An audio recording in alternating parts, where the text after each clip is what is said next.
하나님 말씀은 신약 성경 로마서 8장 33절과 34절 두 절 보도록 하겠습니다. 로마서 8장 33절과 34절입니다. 하나님 말씀 받으실 때 자리에서 일어나 주시기 바랍니다. 하나님 말씀이 이러합니다. 누가 능히 하나님께서 택하신 자들을 고발하리요? 의롭다 하신 이는 하나님이시니 누가 정죄하리요?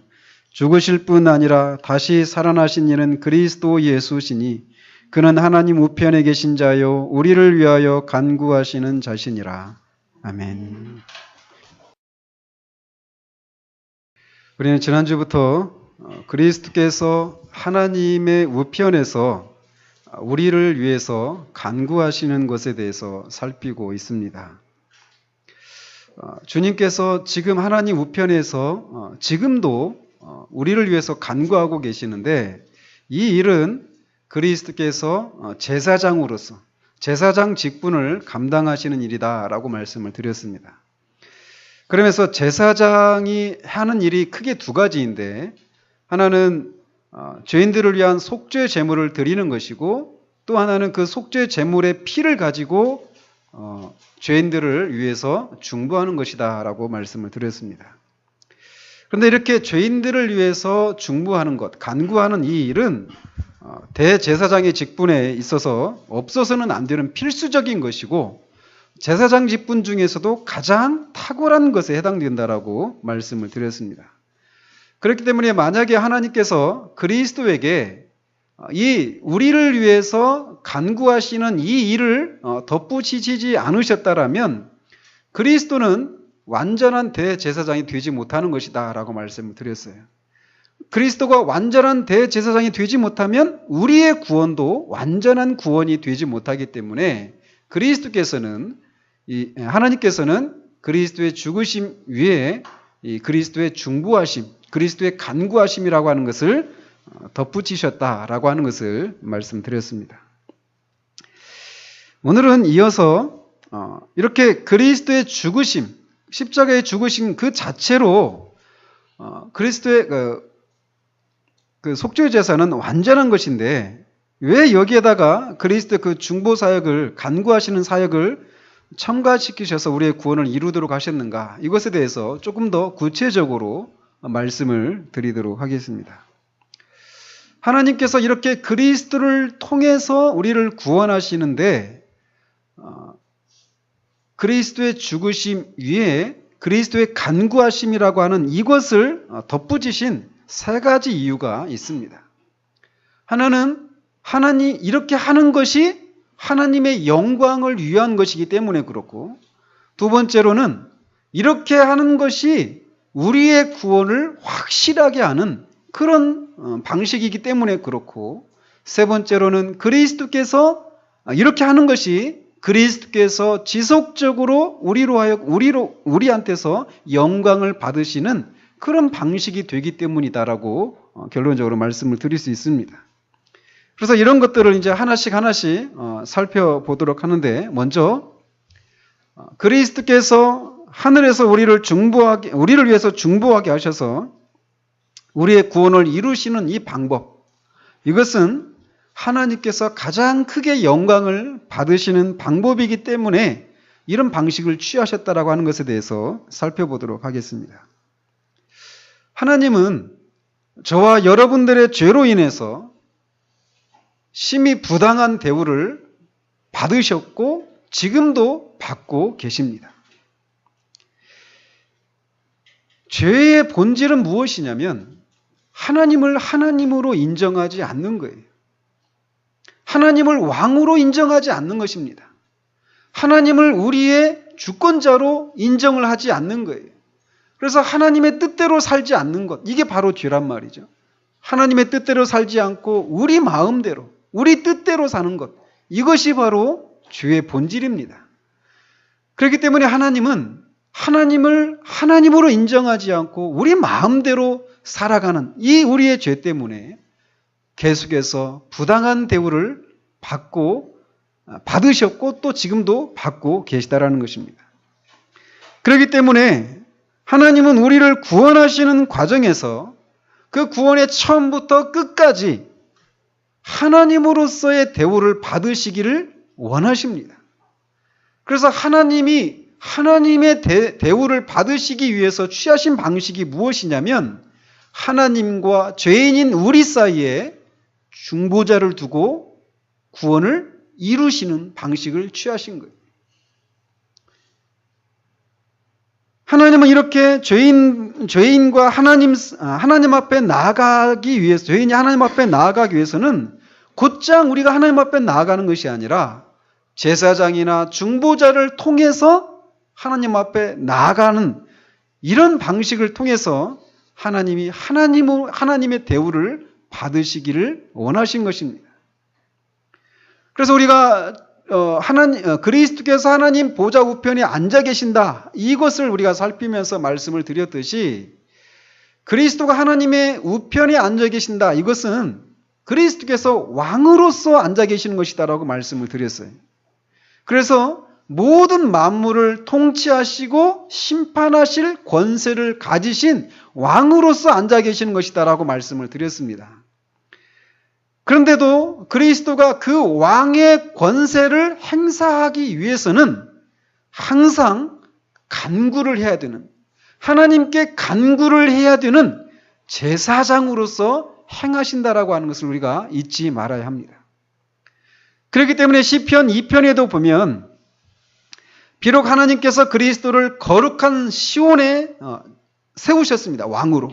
즉 하늘의 왕으로 세우시고 그 그리스도에게 하늘과 땅의 모든 권세를 위임하셨지만 그리스도는 자신이 행하고자 하는 일에 항상 하나님께 간구해야 한다라고 시편 2편에서 말씀하고 있는 거예요. 그 8절에 보면 하나님은 왕으로 세우신 그리스도에게 이렇게 말씀하십니다. 내게 구하라. 내가 열방을 유업으로 주겠다. 이렇게 말씀하셔요. 그리스도는 왕이신데도 하나님 앞에 구하라라고 말씀하십니다. 왜 그러느냐? 비록 그리스도는 왕이시지만 그 시편 2편 6절의 말씀에서처럼 나의 왕, 즉 하나님께 속한 왕이시기 때문에 그렇습니다. 이것을 좀 더 구체적으로 말씀을 드리면 이렇습니다. 하나님께서는 그리스도를 통해서 우리를 구원하실 때 하나님의 공의와 하나님의 값없는 은혜라고 하는 이 두 가지 속성이 확연히 드러나서 하나님이 영광을 받으시기를 원하셨습니다. 이것을 위해서 그리스도는 제사장으로서 두 가지 일을 하셔야만 했습니다. 즉 하나님의 공의를 높이는 이 일을 위해서, 또 하나님의 값없는 은혜를 높이는 이 일을 위해서 그리스도는 제사장으로서 두 가지 일을 감당하셔야만 했다라는 것이에요. 그 한 가지는 그가 십자가에서 죽으신 것을 통해서 하나님의 공의에 합당한 모든 값을 지불하심으로써 하나님의 공의를 만족시키시고 하나님의 공의를 높이 드러내시는 것이었습니다. 왜 그리스도가 십자가에 죽으셔야만 했는가? 그것은 하나님은 그 공의가, 하나님의 공의가 드러나셔야 되는, 하나님의 공의가 높이 여김을 받으셔야만 했기 때문에 그리스도는 십자가에서 저와 여러분들을 대신해서 죄값을 치르시기 위해서 죽으셨던 것입니다. 그 일을 그리스도는 제사장으로서 십자가에서 이루신 것이, 마찬가지로 그리스도의 속죄의 제사를 통해서 이루어진 구원이 우리 개인에게 개별적으로 적용되기 위해서는 전적으로 값없는 은혜가 우리에게 계속 부어져야만 합니다.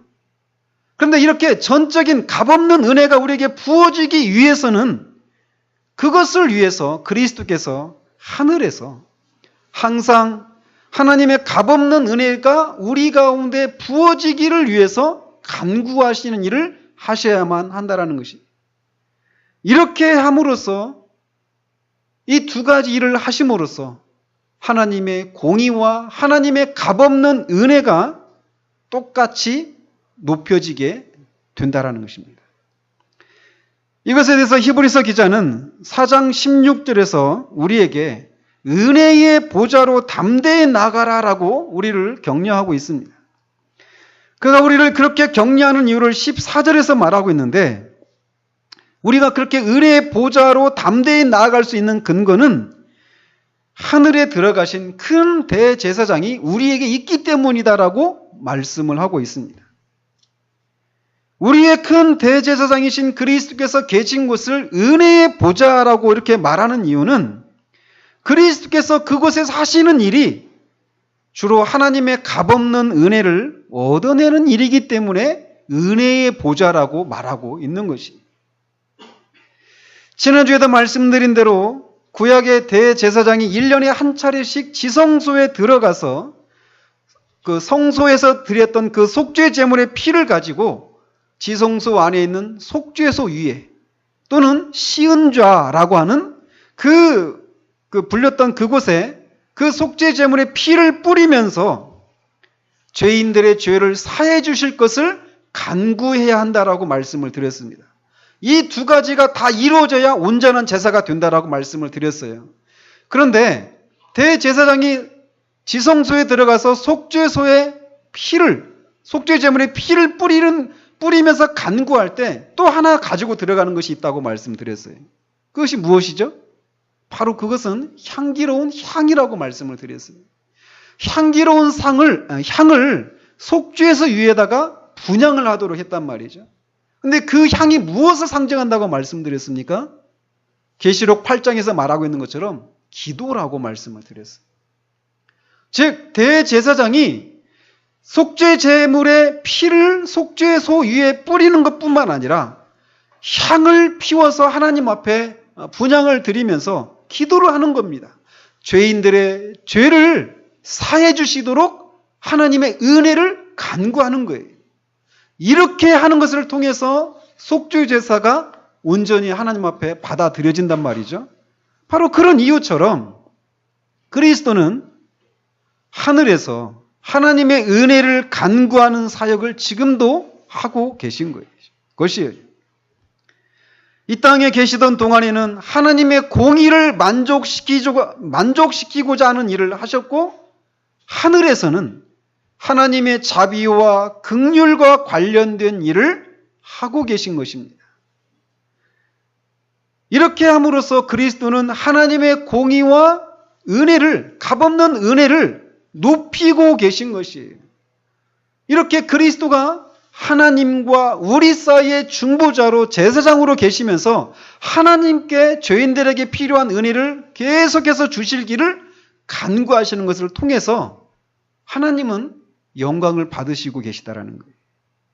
그렇기 때문에 하나님께서는 이렇게 저와 하나님 사이에 우리의 제사장이신 그리스도를 두셔서 우리의 구원을 이루도록 하셨다라는 것입니다. 두 번째로 하나님께서 그리스도의 죽으심에 그리스도의 중보 사역을 덧붙이신 이유는 이렇게 하는 것이 우리의 구원을 가장 확실하고 견고한 것으로 만들기 때문에 그렇습니다. 하나님께서는 우리의 구원을 안전한 것으로 만들고 싶어 하십니다. 이것을 위해서 하나님은 하나님이 동원하실 수 있는 모든 종류의 방법을 총동원하셔서 우리를 구원하시고자 하십니다. 그래서 하나님이 첫 번째, 우리를 구원하시기 위해서 첫 번째 동원하신 방법이 무엇이냐면 바로 그리스도의 죽으심이에요. 우리가 알다시피 그리스도의 죽으심은 그 자체로 우리를 구원하기에 충분합니다. 아무런 부족함이 없어요. 그래서 히브리서 10장 14절에서 저가 한 제물로 거룩하게 된 자들을 영원히 온전케 하셨느니라 라고 말합니다. 단번에 드린 그 한 번의 속죄 제물로 저와 여러분들을 영원히 온전케 하셨다라고 말씀하고 있어요. 그러니까 이렇게 그리스도의 그 죽으심은 우리의 구원을 안전하게 하는데 아무런 부족함이 없는 그런 방법이란 말이죠. 그렇기 때문에 여러분들 중에서 아직 구원에 이르지 못한 사람들이 있다라면 이렇게 여러분들의 죄를 위해서 십자가에 죽으신 그리스도를 바라보시기 바랍니다. 여러분들이 구원을 위해서 구원받을 수 있도록 하나님께서 나에게 그 구원을 베풀어 주실 수 있도록 그 하나님의 마음에 드는 어떤 행동을 하는 것을 통해서 여러분이 구원에 이르는 것이 아니라 그저 여러분들의 죄를 위해서 여러분들이 마땅히 받아야 될 그 영원한 지옥의 형벌을 대신 십자가에 받으시고 그 모든 죄값을 다 치르시고 죽으신 그리스도를 바라보고 그분을 여러분의 구세주로 영접하는 순간 여러분은 죄사함을 받게 되는 거예요. 그리고 여러분의 구원은 완전합니다. 안전합니다. 그것으로 충분해요. 그리스도의 죽으심은 여러분들을 구원하시기에 충분하단 말이죠. 이렇게 하나님은 우리의 구원을 안전하게 하시기 위해서 첫 번째로 그리스도의 죽으심이라고 하는 방식을 취하셨습니다. 그것 자체로 완전합니다. 그러나 하나님은 거기에서 그치지 않으십니다. 이미 안전한데, 이미 충분한데 거기에다가 더 안전한 장치를 더하시는 거예요. 그것은 바로 그분의 능력을 통해서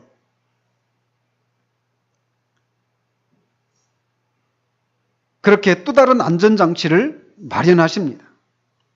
그것이 무엇이냐? 우리가 살펴왔던 그리스도의 부활. 또 승천하시고 하나님의 우편에 앉으시는 것. 이런 것을 통해서도 우리를 구원해 내십니다. 우리가 살펴왔듯이 그리스도의 부활이나 승천이나 그 하나님 우편에 앉으신 것, 그것들 그 자체로도 완전하고 충분합니다. 그런데 하나님은 여기에서 또 멈추지 않으십니다. 여기에다가 또 다른 안전장치를 추가하신다라는 거예요. 그것이 바로 그리스도의 중보를 통해서 간청과 탄원이라고 하는 방식을 통해서 우리를 구원하시는 것입니다.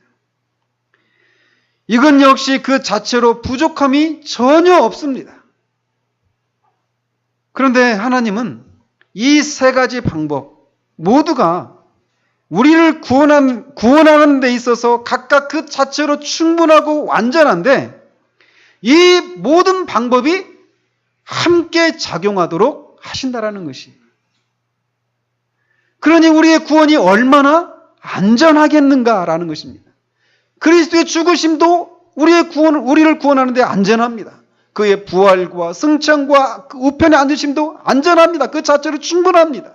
그런데 거기에다 그리스도의 간구하심, 중보하심, 그것도 더하신다라는 거예요. 그래서 이 세 가지 요소가 함께 작용하도록 하셔서 우리의 구원을 안전하게 하신다라는 것입니다. 한편 그리스도의 죽으심과 그리스도의 중보하심이 우리의 구원에 미치는 영향에 대해서 이렇게 일반적으로 말을 합니다.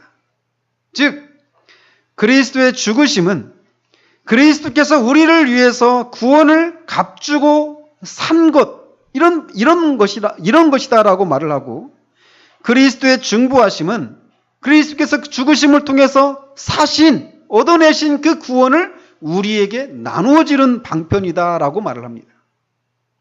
죽으심을 통해서 구원을 사신 구원을 우리에게 중보하심을 통해서 나누어 주시는 거예요.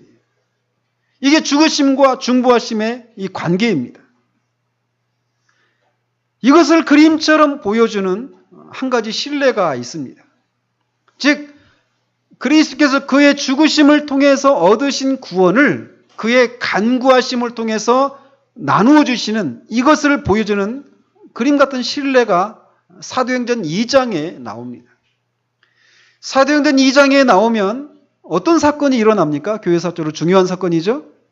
바로 오순절. 오순절에 성령께서 교회에 임하시는 거예요. 그런데 그 오순절에 베드로가 설교를 하죠. 그래서 설교하면서 그 설교를 한 결과 그날에 3,000명이 회심을 합니다. 그런데 그 베드로의 설교를 듣고 있는 사람들을 베드로가 뭐라고 말을 하냐면 너희가 법 없는 자들의 손을 빌어 못 박아 죽였다. 누구를? 예수 그리스도를. 그러니까 지금 베드로의 설교를 듣고 있는 사람들은 누구입니까? 예수님을 십자가에 못 박아 죽인 사람들이에요. 그 사람들이라고 지금 베드로가 말하고 있단 말이죠. 그런데 이 사람들이 그렇게 예수 그리스도를 십자가에 못 박고 있었을 때 그리스도는 또 무엇을 하고 있었습니까? 십자가에서. 주님은 그렇게 자신을 못 박고 있는 이 사람들을 위해서 기도하고 계셨어요. 누가복음 23장 34절에 보면 이렇게 되어 있습니다. 아버지여 저들을 사하여 주옵소서. 자기들이 하는 것을 알지 못함이니이다. 주님은 십자가에서 바로 자신을 못 박고 있는 사람들을 위해서 기도하고 계셨어요. 이것은 이사야 53장에서 이사야가 말했던 것을 말했던 예언을 성취하고 있는 것입니다. 이사야 53장 12절에 보면 이렇게 되어 있어요. 그가 많은 사람의 죄를 담당하며 범죄자를 위하여 기도하였느니라. 그리스도는 지금 십자가에서 자신을 못 박으라고 외치고 있는 그 사람들을 위해서 간구하고 계신 거예요. 그리고 그리스도께서 그렇게 아버지께 그렇게 간구하고 계셨던 저들의 죄를 용서해 주십시오. 저들이 용서받을 수 있도록 해 주십시오. 이게 뭡니까? 의롭다 여김을 받는 거예요. 칭의를 얻는 것입니다. 그리스도는 십자가에서 그 사람들의 칭의를 위해서 기도하고 계셨던 것이에요. 그런데 그것이 언제 성취가 됩니까? 오순절에 성취가 된 거예요. 즉 십자가에서 이루신 그 구원이 그리스도의 간구하심을 통해서 그 사람들에게 적용되었던 것이죠. 이렇게 그리스도의 죽으심과 그리스도의 중보하심은 그런 관계가 있는 거예요. 죽으심을 통해서 구원을 얻어내시고 간구하심을 통해서 얻어낸 그 구원을 나누어 주시는 것입니다. 개별적으로 적용해 주시는 거예요. 마찬가지로 지금도 그리스도는 그래서 아까 말씀드렸던 이 사람들, 이 3,000명의 사람들은 그리스도의 간구가 맺은 첫 열매다라고 말할 수 있습니다. 마찬가지로 지금도 그리스도는 은혜의 보좌에서 간구하심을 통해서 아직 거두지 않은 남은 열매들을 모든 세대에 걸쳐 계속해서 거두어드리고 있는 것입니다. 이 간구하심의 결과 저와 여러분들도 그렇게 그리스도께서 죽으심을 통해서 얻으신 그 구원이 우리의 것이 될 수 있었던 것이라는 거예요. 이것을 조금 더 이렇게 세분해서 구체적으로 살펴보도록 합니다.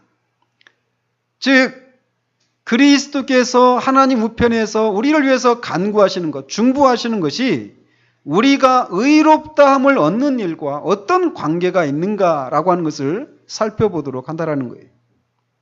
첫 번째로 그리스도의 간구는 우리가 회심할 때 처음 이루어지는 칭의와 관련이 있습니다. 이것에 대한 가장 강력한 증거는 방금 전에 말씀드린 대로 오순절에 회심했던 3,000명의 경우에 이들은 십자가에서 그리스도께서 그들의 칭의, 즉 죄 사함을 위해서 그리스도께서 하나님께 간구한 결과물들입니다. 그 결과 그들은 예수가 하나님의 아들이시고 그들의 죄를 위해서 십자가에 죽으시고 자신들의 죄값을 대신 치러지기 위해서 하나님께 기름 부음을 받은 그리스도이심을 믿게 되었습니다. 그리고 그들은 자신들의 죄를 회개하고 하나님으로부터 의롭다함을 받게 되었던 것이에요. 즉 그들이 회심을 하고 의롭다함을 얻은 것은 그리스도의 간구하심의 결과라는 것이죠. 이미 몇 번 말씀을 드렸지만 그리스도는 그의 죽으심을 통해서 우리의 죄값을 모두 갚으시고 우리가 의롭다함을 받을 수 있는 근거를 마련하셨습니다. 그리고 그는 죽고 무덤에 장사되시고 그대로 끝난 것이 아니라 죽은 자 가운데서 다시 살아나셨습니다. 부활을 하셨다라는 거예요. 그러면서 우리가 부활에 대해서도 살펴보았듯이 그가 부활하신 것은 그가 우리의 모든 죄로부터 노임을 받고 하나님으로부터 의롭다함을 받은 것이다 라고 하는 것을 말씀을 드렸어요. 그리스도는 부활하신 것을 통해서 그 자신에게는 죄가 없어서 의롭다함을 받을 필요가 없으신 분이십니다. 그러나 우리의 죄를 지으시고 죽으셨기 때문에 우리의 죄로부터 노임을 받고 의롭다함을 받을 필요가 있었던 것이에요. 그것을 증명해 주는 것이 무엇이냐? 부활이다라고 말씀을 드렸어요. 그런데 그리스도는 죽으시고 부활하실 때 우리를 대표하는 공인으로서 죽고 부활하셨기 때문에 그가 부활하셔서 의롭다함을 받을 때 우리도 함께 의롭다함을 받았다라고 말씀을 드렸어요. 그러나 그것은 사실상 우리가 의롭다함을 받은 것이지 실제로 우리가 의롭다함을 받은 것은 아니다라고 말씀을 드렸습니다. 기억을 하고 계십니까? 사실상 의롭다함을 받은 것과 실제적으로 의롭다함을 받은 것은 차이가 있다라고 말씀을 드렸어요. 즉 그리스도가 부활하실 때 우리도 그와 함께 사실상 의롭다함을 받았지만 우리가 실제적으로 의롭다함을 받는 것, 우리가 실제적으로 우리의 죄를 용서받는 것은 언제냐면 우리가 믿을 때입니다. 우리가 예수 그리스도를 믿을 때 우리가 의롭다함을 받는 것이에요. 실제적으로 말이에요. 그런데 이 과정에 오순절 날에 회심하고 의롭다함을 받은 3,000명의 사람들의 경우처럼 그리스도의 간구하심이 있기 때문에 우리가 믿고 의롭다함을 받을 수 있다라고 말하고 있다는 것입니다. 이렇게 우리가 맨 처음 의롭다함을 받는 것, 이것도 그리스도의 간구하심의 덕분이라는 것입니다. 자, 이렇게 우리가 처음 의롭다함을 받는 것에서 그리스도의 간구하심이 개입을 하십니다. 그런데 거기서 그치는 것이 아니에요. 우리가 의롭다함을 받았습니다. 근데 우리가 칭의가 됐단 말이에요. 근데 이 칭의가 계속 지속되기는 과정에서도 그리스도의 간구하심이 개입이 됩니다. 우리가 하나님 앞에 의롭다함을 받는다라고 하는 것은 우리가 하나님 앞에 나아간다라고 하는 것을 말합니다. 아까도 권사님께서 기도 가운데 그렇게 말씀하셨잖아요. 죄인인 우리가 하나님 앞에 담대히 나아갈 수 있는 것, 이런 표현을 하셨잖아요. 그죠? 우리가 하나님 앞에 나아갈 수 있다라고 하는 것은 우리가 의롭다함을 받았을 경우에만 가능한 것이에요. 우리가 죄의 용서를 받지 못하고는 하나님 앞에 나아갈 수 없습니다. 죄를 가지고는 하나님 앞에 나아갈 수 없어요. 하나님 앞에 나아가는 순간 우리는 심판을 받습니다. 그렇기 때문에 죄인이 하나님 앞에 나아가기 위해서는 반드시 죄의 용서를 받아야 되는데 바로 이게 의롭다함을 받는 것이란 말이죠.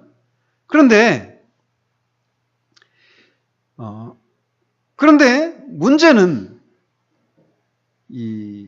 우리가 그 하나님 앞에 나아가기 위해서는 죄가 없는 상태로 나아가야 되는데 우리의 삶을 돌아보면 우리는 예수 그리스도를 믿고 죄의 용서를 받은 이후에 우리가 죄를 안 짓습니까? 아니죠. 죄를 짓는단 말이에요.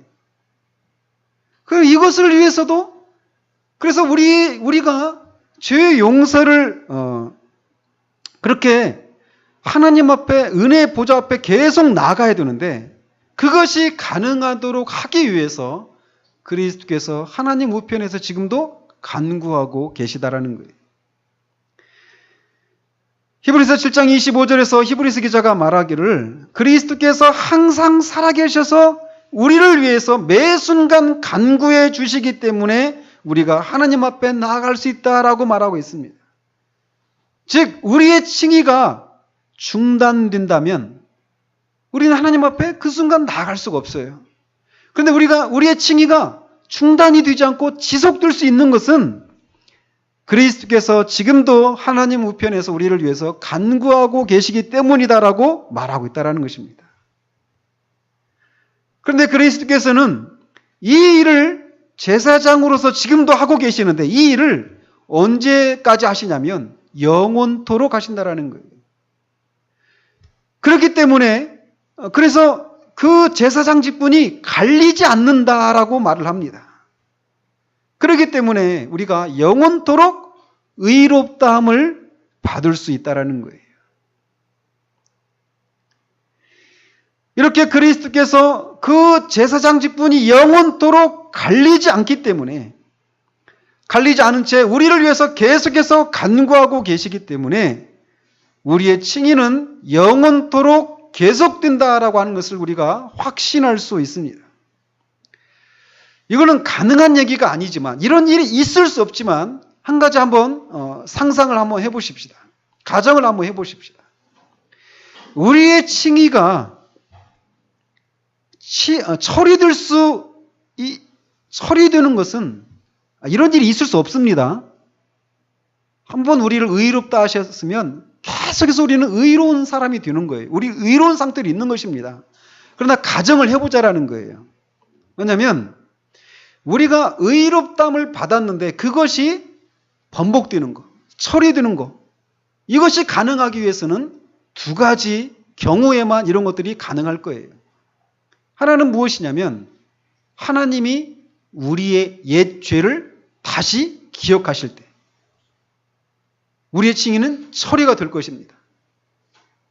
그리고 또 다른 하나는 뭐냐면 우리가 새로 범한 죄들 때문에 우리의 칭의가 처리될 것이에요.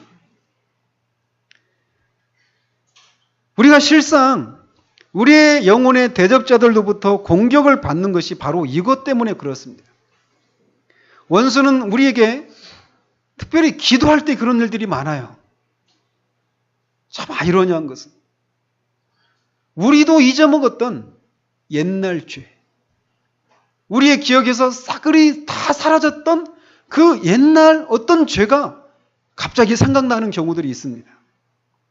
그런 죄가 갑자기 생각날 때 우리의 마음은 이내 싸늘해집니다. 그리고 하나님 앞에 나아갈 담대함을 잃어버리게 됩니다. 그러면서 우리가 그렇게 잊었던 죄가 생각날 때 하나님도 그 죄를 다시 기억하셨을 것이다 라고 사단이 우리에게 참소를 하는 거예요. 그렇게 될 때 우리는 하나님이 나의 구원을 취소하셨을지도 모르겠다라고 하는 그런 의심이 듭니다. 하나님이 나를 예전과 같이 대하시지 않겠구나라고 하는 생각이 우리 가운데 드는 거예요. 마찬가지로 우리가 예수 그리스도를 믿고 회심해서 죄 용서를 받은 이후에 아까도 말씀드린 것처럼 우리는 죄를 전혀 짓지 않는 것이 아닙니다. 죄를 또 짓는단 말이죠. 이렇게 용서를 받았는데 또 죄를 지었을 때 우리는 또 하나님 앞에 나아갈 담대함을 잃어버립니다.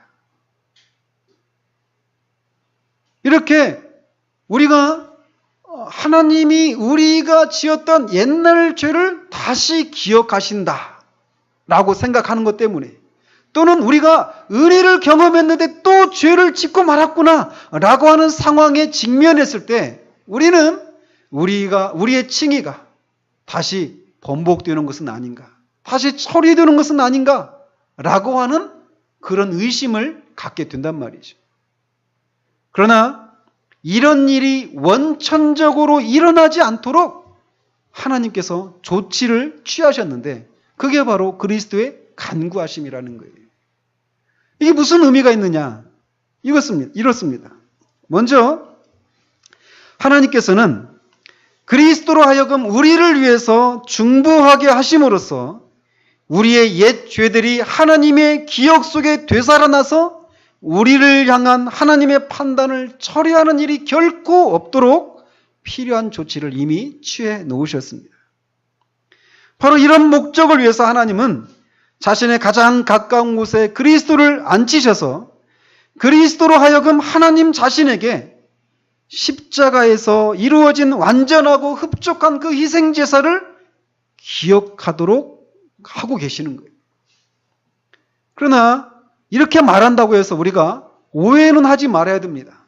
즉 하나님이 기억력이 깜빡깜빡 하셔서 그리스도께서 옆에서 우리에게 그렇게 우리를 위해서 간구해 주실 때에만 맞아. 내가 제 그 옛 죄를 더 이상 기억하지 않기로 했지. 내가 깜빡 잊었네. 이렇게 하시는 것은 아니라는 거예요.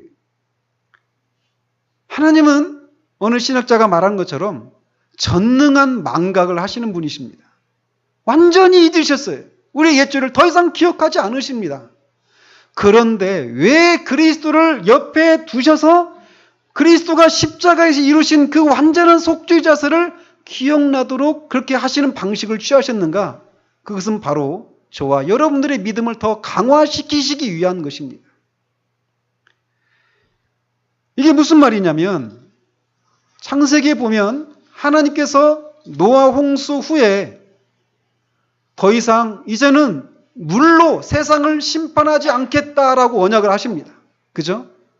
그리고 나서 그 언약을 상기시키기 위해서 취하신 행동이 있어요. 무엇입니까? 바로 무지개를 하늘에 두신 거예요. 그래서 비가 온 후에 무지개가 뜨잖아요. 그죠? 그래서 이 무지개를 볼 때 하나님은 더 이상 물로 이 세상을 심판하지 않으시겠다라고 하는 그 언약을 상기하십니다. 그러나 그것은 하나님이 상기하신다기보다도 우리 인간들을 위한 것이에요. 그죠? 그 무지개를 보면서 막 비가 쏟아지고 막 이랬으면서 우리가 이거 홍수로 완전히 망하는 거 아닌가 이런 두려움 가운데 있을 때 무지개가 딱 뜨면서 맞아. 하나님이 저 무지개를 걸고 더 이상 물로 세상을 심판하지 않으시도록 하셨지. 이것을 기억해서 우리가 두려움에 떨지 않도록 하셨단 말이죠. 그런 것처럼 이런 동일한 목적으로 하나님께서는 그리스도를 마치 무지개처럼 자신의 보좌 주변에 두셨다라는 것입니다. 이것은 우리가 지난주에 했던 성찬식의 떡과 포도주가 상징하는 것과 같은 맥락입니다. 이 성찬식에 쓰여지는 그 떡과 포도주는 그리스도의 죽으심을 우리에게 생각나게 만들기 위해서 우리에게 주신 것이에요. 이와 같이 하늘에 계시는 그리스도도 성부 하나님께 자신의 죽으심을 생각나게 하는 존재로 그곳에 거하시면서 자신의 죽으심을 하나님께 실제로 보여드리도록 하나님이 임명을 하셨다라는 것이. 이처럼 그리스도는 하나님 옆에서 우리를 위해서 간구하심으로써 하나님께서 우리의 옛 죄를 기억하셔서 우리를 향한 하나님의 판단이 바뀌지 않도록 하시는 일을 하십니다. 그렇기 때문에 우리는 우리의 칭의가 영원하다라고 하는 것을 확신할 수 있는 거예요. 뿐만 아니라 그리스도께서 우리를 위해서 간구하고 계시는 것은 우리가 의롭다함을 얻은 후에 새롭게 짓는 죄 때문에 우리를 의롭다 하시는 것을 처리하시지 않는 근거가 되십니다.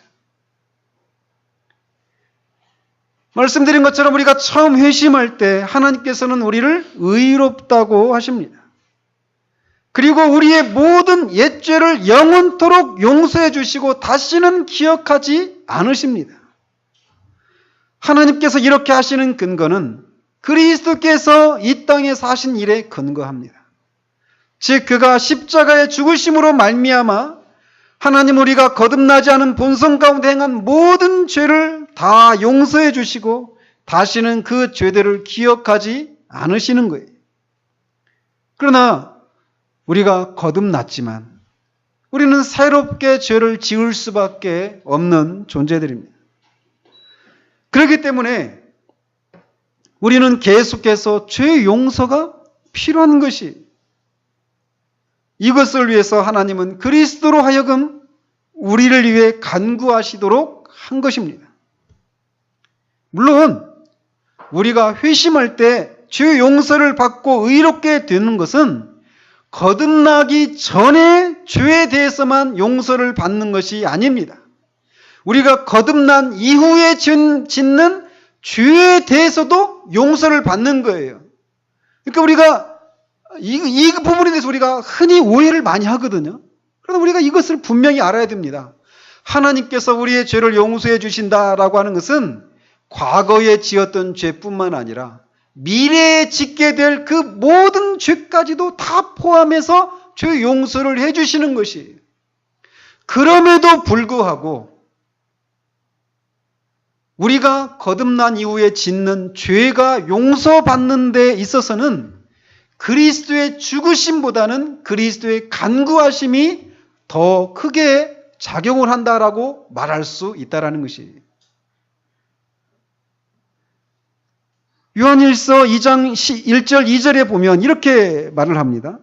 만일 누가 죄를 범하여도 아버지 앞에서 우리에게 대언자가 있으니 곧 의로우신 예수 그리스도라. 그는 우리 죄를 위한 화목제물이니 우리만 위할 뿐 아니요 온 세상의 죄를 위하심이라. 이렇게 말을 하고 있습니다. 여기서 말하는 우리는 누굽니까? 이미 이 사도나 이 편지를 받고 있는 이 사람들이 우리인데 이 사람들은 이미 어떤 사람들이에요? 이미 거듭나서 죄 용서를 받은 사람들입니다. 그런데 이들을 위해서 이들이 죄를 범하는 경우에도 아버지 앞에 이들을 위한 대언자가 있다라고 말을 하고 있어요. 즉, 이 말씀을 통해서 우리가 알 수 있듯이 그리스도께서 중보하시는 것, 간구하시는 것은 바로 이것 때문에 그렇다라고 하는 것을 우리가 알 수 있다는 것입니다.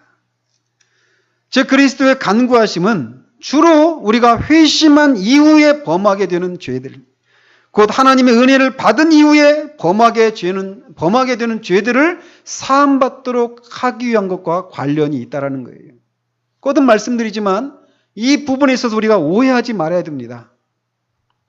회심한 이후의 죄들은 그리스도의 죽으심으로 말미암아 사함받지 못하기 때문에 그리스도께서 간구하시는 것이 아니에요. 그리스도의 죽으심은 회심한 이후에 짓는 죄들까지도 용서하시기에 충분합니다. 또 마찬가지로 회심하기 이전의 죄들은 그리스도의 간구하심이라고 하는 것을 통해서 용서받지 못하기 때문에 용서받지 못한다라고 생각해서도 안 됩니다. 아까도 말씀드린 것처럼 이 오순절에 회심했던 이 사람들은 그리스도의 간구하심 때문에 죄 용서를 받았잖아요. 그죠? 그러니까 회심하기 전에 지었던 죄들도 그리스도의 간구하심을 통해서 용서를 받을 수 있고 회심한 이후에 지은 죄들도 그리스도의 죽으심을 통해서 용서를 받을 수 있는 것은 사실이에요. 그럼에도 불구하고 특별히 회심한 이후에 지은 죄들을 그리스도의 간구하심과 연결시키는 것은 마치 이런 것과 같다라는 거예요. 자, 삼위 하나님이 계십니다. 성부 하나님, 성자 하나님, 성령 하나님이 계시는데 이 삼위 하나님이 우리의 구원의 모든 과정에 다 관여를 하십니다. 그죠? 이 삼위 하나님이 천지를 창조하시는 과정에 모두 관여를 하시는 것처럼 우리의 영혼을 구원하시는 과정에도 이 삼위 하나님이 다 관여를 하십니다. 그러나 특별히 각각의 삼위 하나님 각각이 하시는 일이 더 두드러지게 드러나는 일들이 있어요. 그죠? 그래서 성부 하나님은 우리의 구원을 계획하시고 성자 하나님은 우리의 구원을 이루시고 성령 하나님은 우리의 구원을 적용하신다. 이렇게 말을 하잖아요. 이렇게 말한다고 해서 성부 하나님께서 우리의 구원을 계획하실 때 성자 하나님, 성령 하나님은 아무런 일도 안 하시는가? 이렇게 말할 수 없어요. 그죠? 다 관여하십니다. 모든 과정에. 그럼에도 불구하고 이렇게 구분해서 말을 하는 것처럼 그리스도의 죽으심도 회심하기 전의 죄뿐만 아니라 회심한 이후의 죄도 용서하는 근거가 되어 충분합니다. 마찬가지로 그리스도의 간구하심도 회심하기 전의 죄를 용서하는 데 충분하단 말이에요. 그러나 특별히 회심한 이후의 죄를 용서해 주시는 것과 관련해서 그리스도의 간구하심이라고 하는 것을 부각시켜서 말을 한다는 것입니다. 어쨌든 하나님께서는 그리스도의 죽으심 그 위에 그리스도께서 간구하시도록 하는 이 일을 통해서 처음에 우리를 의롭게 하는 것, 그리고 그 의롭게 된 것을 지속되게 하는 것, 그리고 거듭난 이후에 짓는 그 죄를 우리가 또 용서받도록 하는 일을 위해서 그리스도의 간구하심이라고 하는 것을 덧붙이셨다라는 것입니다. 이렇게 해서 우리의 구원이 안전하도록 하신 거예요. 마지막으로 하나님께서 우리의 구원이 그리스도의 중보하심을 통해서 이루어지도록 하신 이유는 이렇게 해야만 그리스도의 영광이 시종일관 지속되기 때문에 그렇습니다. 하나님은 자신의 영광을 위해서 우리의 구원이 그리스도의 중보 사역을 통해서 완성되도록 하신 것처럼 그리스도의 명예와 영광이 우리의 마음에 지속되기를 원하십니다. 그래서 우리 주님이 친히 말씀하시기를 이는 모든 사람으로 아버지를 공경하는 것 같이 아들을 공경하게 하려 하심이라 라고 말씀하십니다. 따라서 하나님은 모든 사람이 아들을 공경하도록 하기 위해서 이 땅에서 그리스도가 우리를 위해서 행하신 모든 일 다음에 우리의 구원을 완전히 성취하기 위해서 하늘에서 중보하는 일들을 덧붙이신 거예요. 한번 보십시오. 하나님께서는 과거에 그리스도께서 이 땅에서 제사장으로 이루신 일 때문에 얻은 명성을 그리스도가 누리는 것으로 만족을 하시지 않습니다. 즉 하나님은 그리스도께서 과거의 명성만이 아니라 영원토록 늘 새롭고 신선한 영광과 명예를 얻으시기를 원하셨습니다. 그것을 위해서 그리스도께서 이 땅에서 죽으심을 통해서 이루신 그 구원을 우리에게 적용시켜 주시는 일을 맡기신 거예요. 이루신 그 구원을 우리에게 적용시켜 주시는 그 일이 무엇이라고요? 그리스도께서 우리를 위해서 간구하시는 거예요. 그래서 히브리서 7장 24절에서 예수는 영원히 계심으로 그 제사 직분도 갈리지 아니하나니라고 말을 합니다. 제사 직분이 갈리지 않는다라고 하는 것은 그리스도께서 그 영원토록 제사장 직분을 수행한다라는 거예요. 그리고 영원토록 그리스도가 제사장 직분을 수행하는 일이 무엇이냐면 속죄 제물을 드린 일이 이미 끝났죠. 그러나 또 제사장으로서 하는 일이 남았다라는 거예요. 그게 뭐냐? 하나님 우편에서 간구하는 일이라는 것입니다. 그 일을 통해서 그리스도께서 늘 우리들로 하여금 새로운 영광과 새로운 명예를 얻으시기를 하나님이 원하신다라는 거예요. 마치 이런 것과 같습니다.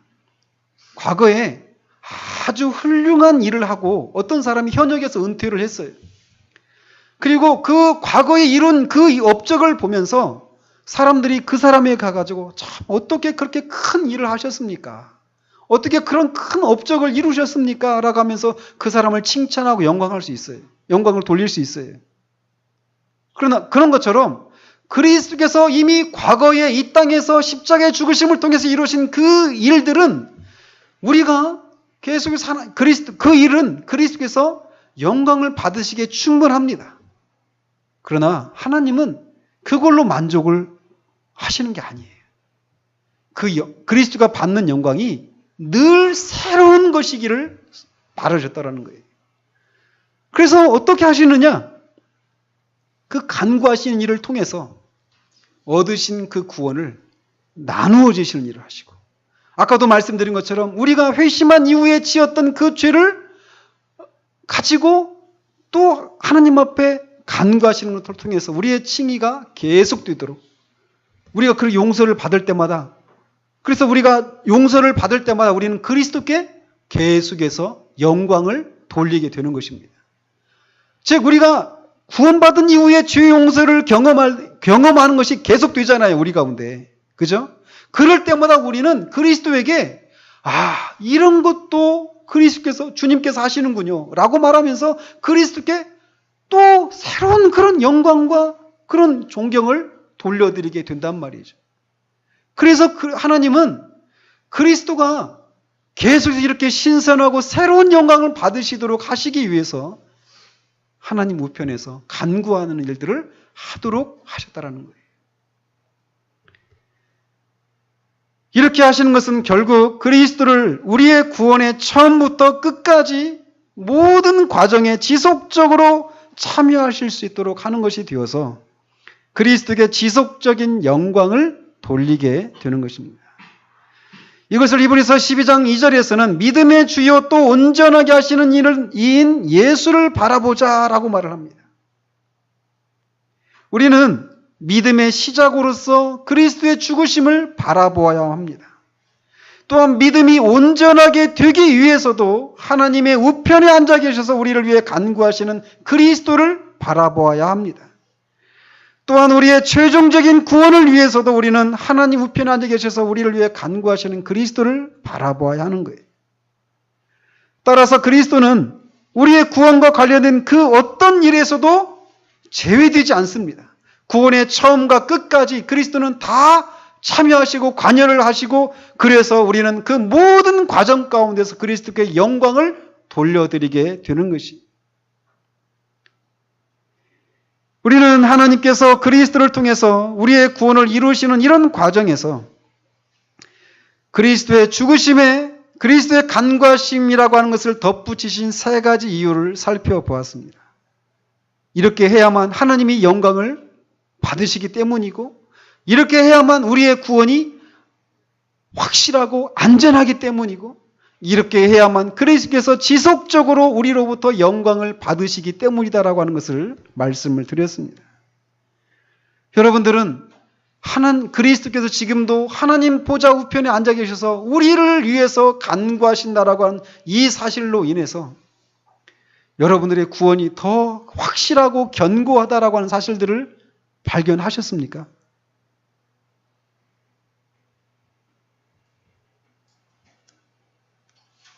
하나님은 자신의 영광을 잃어버리는 것을 원치 않으십니다.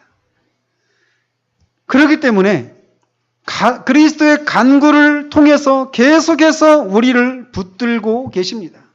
만약 이 일에 하나님이 실패하신다면 하나님은 영광을 취하실 수가 없어요. 그렇기 때문에 하나님의 영광을 위해서 그리스도께서 우리를 위해서 간구하시는 그 일이 실패하지 않도록 하시는 거예요. 그 결과 우리의 구원은 안전한 것입니다. 그 누구도 우리의 칭의를 의심하고 정죄하지 못하시도록 이 완벽한 장치를 마련해 놓으셨다라는 것입니다.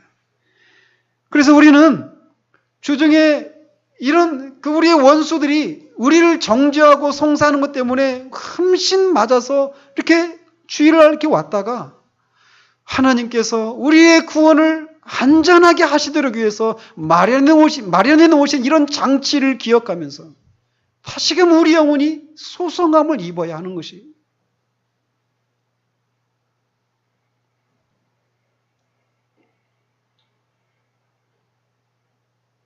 하나님이 이런 나를 받으시는가? 이렇게 정말 주중에 한 주를 살아가면서 하나님 앞에 이렇게 온전하지 못한 삶을 살았는데 하나님이 이런 나를 여전히 받으시는가?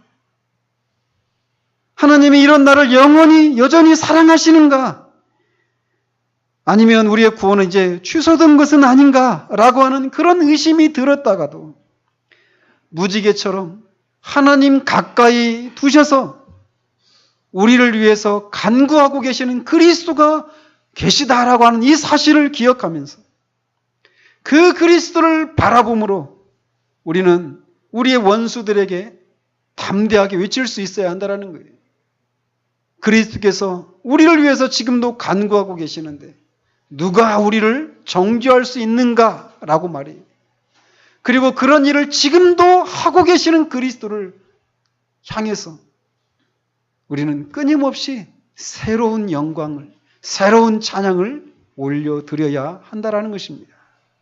그리스도는 지금도 저와 여러분을 위해서 우리의 칭의가 완전하고 지속되도록 하기 위해서 하나님이 우리의 옛죄를 더 이상 기억하지 못하도록 하시기 위해서 지금도 우리를 위해서 간구하고 계십니다.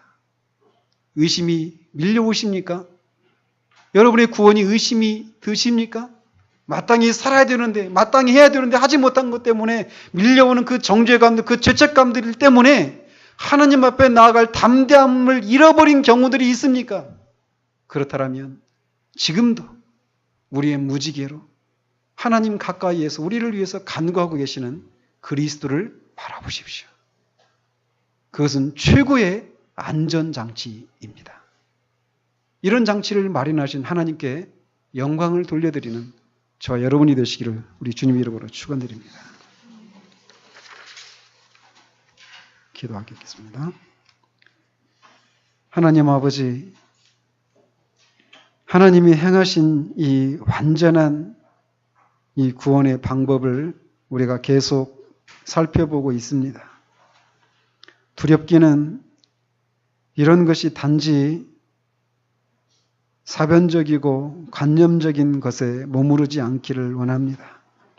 이런 교리들이 지금 내가 하나님 앞에서 마땅히 살아야 될 모습대로 살지 못한 것 때문에 밀려오는 정죄감과 죄책감을 몰아내는 것과 아무런 상관이 없는 그런 교리가 되지 않기를 원합니다.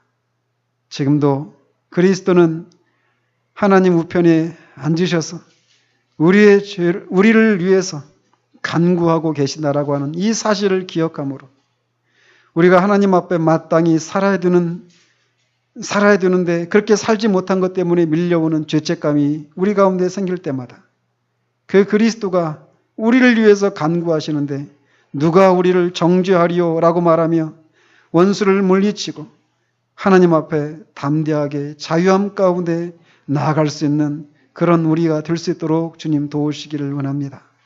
지금도 우리를 위해서 쉬지 않으시고 우리를 의롭다 하신 것들이 결코 번복되지 않고 영원히 지속되도록 하기 위하여서 우리를 위해서 간구하시는 그리스도를 인하여 주님께 영광을 돌려드립니다. 그 주님이 우리 가운데 계심을 기억하며 우리가 언제나 주님 앞에 담대하게 나아가게 하시고 그 그리스도의 그 수고와 노고에 우리가 인격적으로 반응하여서 정말 죄를 짓지 않는, 죄를 이기는 삶을 살아가는 우리들 될 수 있도록 주님 도우시기를 원합니다. 예수 그리스도 이름으로 기도합니다. 아멘.